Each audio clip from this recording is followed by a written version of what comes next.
Hello everyone, चलिए अब मिलते हैं हम लेक्चर 4 में। एस्टिमेशन एंड कॉस्टिंग के लेक्चर 4 में देखते हैं कि approximate estimate in detail. Approximate estimate मैं आपको नॉर्मली बता दूं, अप्रोक्सीमेट का मतलब क्या होता है? लगभग।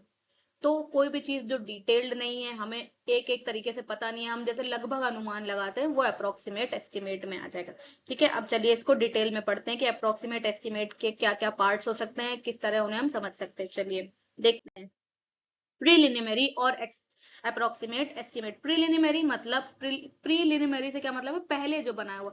जैसे हम कुछ भी एस्टिमेट करके पहले से अपने दिमाग में डिसाइड कर लेते हैं, ऐसा अनुमान लगा के डिसाइड कर लेते हैं कि ये इसका एस्टिमेट होगा। कोई भी तरीके से कुछ भी चीजें अंदाजा लगा के, तो हम ये देखेंगे कि हम किन चीजों का अंदाजा लगा लगा के ये पता कर सकते हैं कि उसका रफ एस्टिमेट कैसे बनने वाला है। Approximate can be called as rough estimate. ठीक है, अब प्रीलिमिनरी और अप्रोक्सीमेट एस्टिमेट देखते हैं। This estimate is prepared to decide financial aspect, policy, and to give idea of the cost of the proposal to the competent sectioning authority। अब ये क्या है? हम ये approximate estimate क्यों बनाते हैं? इसका पर्पस क्या है? अब हम ये इसलिए बनाते हैं क्योंकि हमें फाइनेंशियल एक्सपेक्ट मतलब ये उसमें खर्चा कितना आने वाला है, उसके बारे में थोड़ा सा अनुमान लगा सकें। ठीक है, ताकि हमारे बजट में हो चीजें। पॉलिसीज क्या है? स्ट्रक्चर बनाने की, और या कोई भी घर बनाने की, लाइक गवर्नमेंट से रिलेटेड। ठीक है, तो उनकी पॉलिसी के बारे में पता होना चाहिए, तो एस्टिमेट के अकॉर्डिंग ही वो डिसाइड होगा।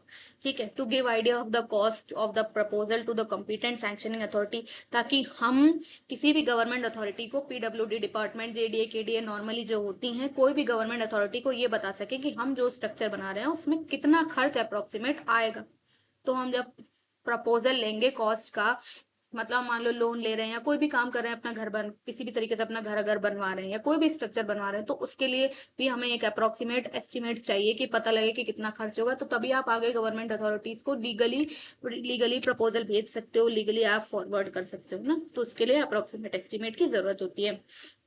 अब it should clearly show the necessity of the proposal and how the cost has been arrived at। ठीक है, the calculation for approximate estimate can be done with the following data. अब ये necessity तो बताती है proposal की कि cost कहाँ से कितनी आ रही है।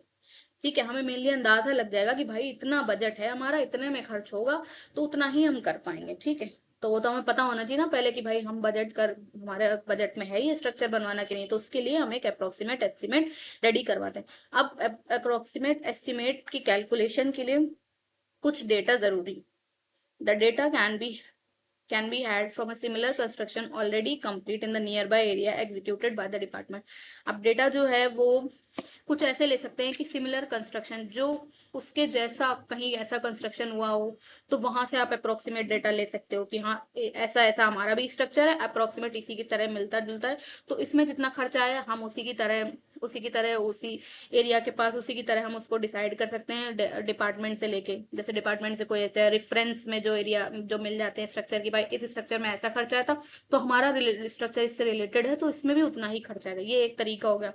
The following document should be attached with it. अब क्या क्या और डॉक्यूमेंट होने चाहिए? डिटेल रिपोर्ट, डीपीआर कहते हैं ना, डीपीआर तो डिटेल रिपोर्ट होनी चाहिए। ठीक है, डिटेल रिपोर्ट होनी चाहिए, क्या खर्च हो रहा है, क्या मटेरियल लग रहा है, कैसा यूज कर रहे हैं, पूरी एक रिपोर्ट बनती है उस स्ट्रक्चर के ऊपर। ठीक, side plan of the proposal. अब जो प्रपोजल हम बेच रहे हैं, जो हमारे स्ट्रक्चर का प्लान होना चाहिए पूरा, ताकि उसके डायमेंशन के अकॉर्डिंग ये दिख सके कि वो कितना बड़ा है या कितना बड़ा है, और उसके अकॉर्डिंग उसमें खर्च होगा। It should also clearly mention about the acquisition of land, provision of electric and water supply etcetera.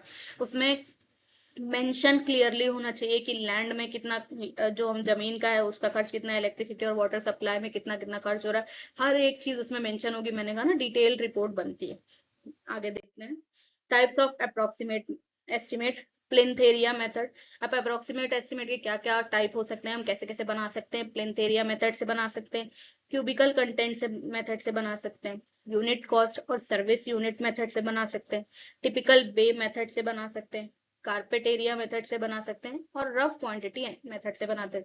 तो चलिए हम आगे देखते हैं कि नए डिटेल में अप- कि अप्रोक्सीमेट एस्टिमेट हम किस किस तरीके से कर सकते हैं। इन सारे टर्म्स को हम डिटेल में देखेंगे। सबसे पहले आपका आएगा प्लिंथ एरिया एस्टिमेट। अगर आपने प्रीवियस वीडियो देखी हो तो लास्ट लेक्चर में हमने आपको बताया था कि प्लिंथ एरिया क्या होता है, कारपेट एरिया क्या होता है। अब उसके अकॉर्डिंग हम एक एस्टिमेट भी तैयार कर सकते हैं। Plinth area is approximate estimate. ठीक है, मैंने बोला नहीं, ये प्लिंथ एरिया अप्रोक्सीमेट एस्टिमेट का ही टाइप है। Plinth area should be calculated for covered area by taking external dimensions of the building at the floor level. ठीक है, प्लिंथ एरिया में हम कैलकुलेट कहाँ से करेंगे? बाहर, एक मिनट में खुद ही बता देती हूँ। ये आपका मान लो स्ट्रक्चर है, रेक्टेंगुलर मेनली होगा, और ये आपकी इनर वॉल है।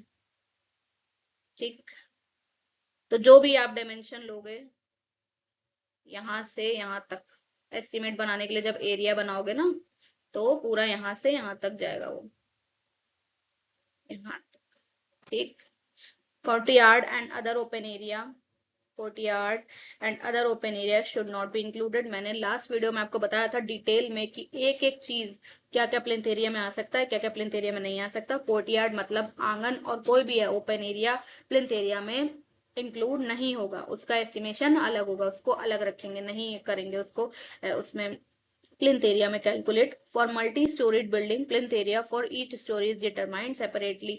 अब प्लिंथ एरिया जो है वो अगर कोई मल्टी स्टोरी बिल्डिंग है तो हर एक फ्लोर के लिए हमें उसका प्लिंथ एरिया अलग अलग निकालना पड़ेगा, क्योंकि उसके डायमेंशन अलग अलग हो सकते हैं। ठीक है, अब plinth area rate is known from cost of similar building in the locality.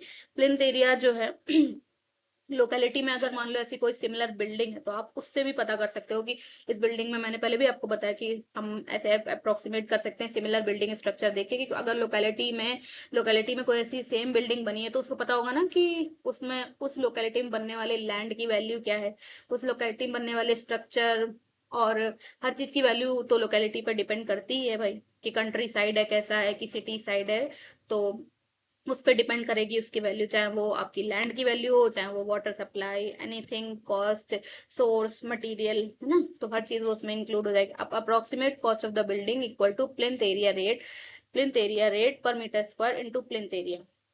अब अगर अप्रोक्सीमेट कॉस्ट हम बिल्डिंग की निकालेंगे तो जो प्लिंथ एरिया हमारा आएगा उसको प्लिंथ एरिया रेट से मल्टीप्लाई कर देंगे। जो प्लिंथ एरिया रेट दिया गया होगा उसका हर मीटर स्क्वायर के लिए, पर मीटर स्क्वायर का जो प्लिंथ एरिया रेट दिया होगा उसको मल्टीप्लाई कर देंगे, तो आपकी अप्रोक्सीमेट कॉस्ट आ जाएगी कि उस स्ट्रक्चर में कितनी कॉस्ट लगने वाली है प्लिंथ एरिया के अकॉर्डिंग। ओके, अब cubic contents method, cubic content estimate method क्या है? Cube rate estimate is again approximate estimate, ये भी एक अप्रोक्सीमेट एस्टिमेट है। Cubical content of the building is determined by multiplying length, breadth and height of the building. अब cubical content कैसे निकलेगा? कि आप लेंथ, ब्रेथ और हाइट से मल्टीप्लाई कर दो।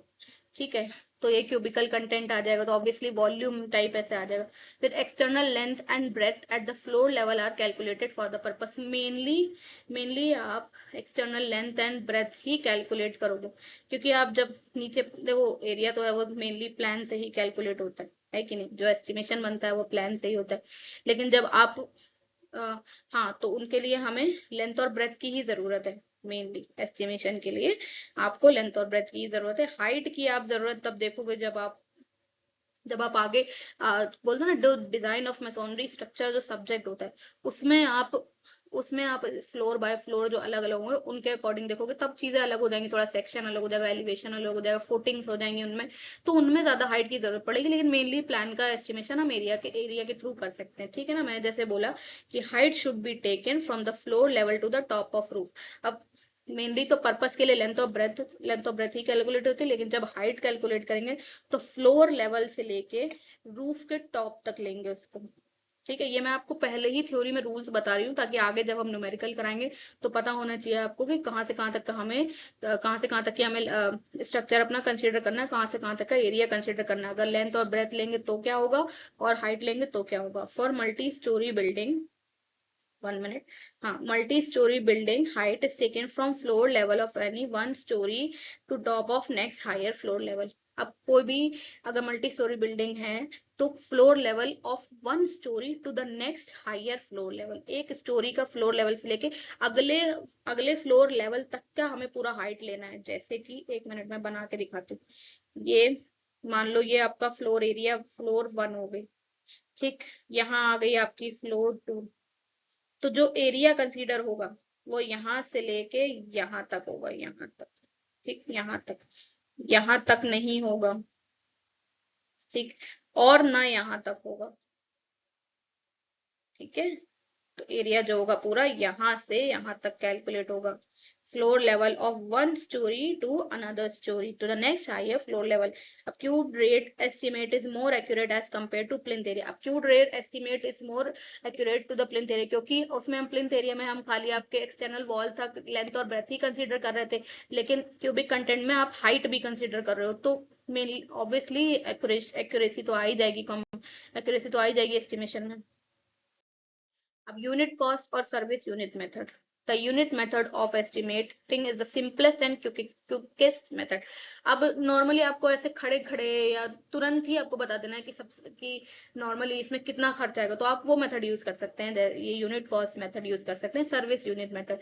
लेकिन एक्यूरेसी की इसमें कोई गारंटी नहीं होती, बस आप ऐसे नॉर्मली बता सकते हो कि हाँ इतना, इस स्ट्रक्चर को देख के, इस लैंड को देख के इतना इतना खर्च इसमें आ जाएगा। ठीक, in this method the quantity surveyor counts the number of units which are going to be accommodated in a building। अब बिल्डिंग में जितनी भी यूनिट्स हैं including people and living and non living thing, उस अकॉर्डिंग आप बता सकते हो। यूनिट्स मतलब चीजें, यूनिट है ना, यूनिट मतलब थिंग्स जिन्हें हम काउंट कर सके। तो लिविंग और नॉन लिविंग थिंग जो भी चीजें घर में होने वाली हैं, इंक्लूडिंग आपका फर्नीचर, डेकोरेटिव मटेरियल, और जो लोग उसमें रहने वाले हैं, है ना, तो उसके अकॉर्डिंग आप बता सकते हो कि यूनिट, उसके यूनिट्स के अकॉर्डिंग आप काउंट करके बता सकते हो कि इसमें इतना इतना खर्चा आएगा उनके रेट के अकॉर्डिंग, है ना।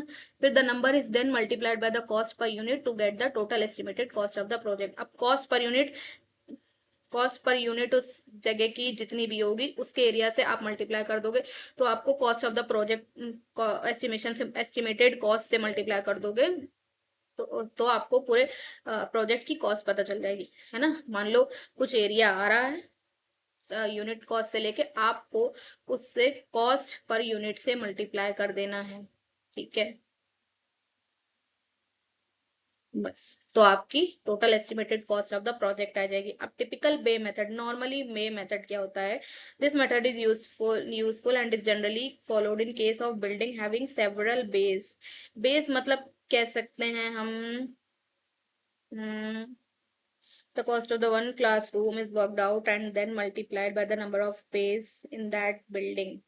बेस हम कह सकते हैं नॉर्मली जो अलग अलग रूम्स बने होते हैं उनमें, है ना, अलग अलग रूम्स बने होते हैं, बेस, है ना। अब जैसे cost of one classroom is worked out and then multiplied by the number of bays in that building. Okay, मैंने बताया ना कि जैसे कि मान लो कि कोई एक क्लासरूम है, हम उसकी कॉस्ट अगर निकाल रहे हैं, तो उसमें जितने भी उसके जैसे जितने भी रूम्स हैं, उस बेस मतलब ये एक तरीका डुप्लीकेट टाइप है ना, उसके जैसे जितने भी रूम है उसे मल्टीप्लाई कर देंगे तो हमें पता चल जाएगा। टिपिकली ऐसे साधारण सा कह सकते हैं, ट्रेडिशनल टाइप, तो उसको वैसे पता कर सकते हैं। The extra cost of the end walls and difference in framing if there is any should be made so as to arrive at the correct cost. अब कोई एक्स्ट्रा कॉस्ट मान लो एंड वॉल्स तक जा रही है, मतलब अब हर रूम का या हर बे का स्ट्रक्चर एक जैसा तो नहीं हो सकता, तो फ्रेमिंग में अगर मान लो डिफरेंस आ रहा है, एंड वॉल्स में डिफरेंस आ रहा है, तो एक्स्ट्रा कॉस्ट अगर लग रहा है तो वो भी करेक्ट कॉस्ट करी जा सकती है। आगे आप, हाँ, अब जब करेक्ट करेक्ट कॉस्ट होगी तो उसमें आपको दिखाई दे जाएगा कि हाँ ऐसा ऐसा ज्यादा इसमें खर्च आ रहा है, तो कंटीजेंसी टाइप, कंटीजेंसी वही चीज होती है जो अलग से खर्च आ रहा है, मतलब प्रोजेक्ट खत्म होने के बाद जो नॉर्मली अलग से डिफरेंट पर्पसेस के लिए जो अलग खर्च होते हैं, जो मार्जिन लेके लोग चलते हैं कॉन्ट्रैक्टर्स, उनको कंटीजेंसी बोलते हैं। तो उसी तरीके की अगर कोई एक्स्ट्रा कॉस्ट आ रही है तो वो भी अराइव की सकती, we should made the cost, we should, हाँ, we should fulfil the cost at that way only. Okay, चलिए नेक्स्ट लेक्चर में हम आपको न्यूमेरिकल कराएंगे, बताएंगे कि हाँ किस तरीके से हम एस्टिमेशन कर सकते हैं, और सोल्यूशन वाइज आप देखोगे कि हाँ कैसे कैसे होना है। Okay, thank you.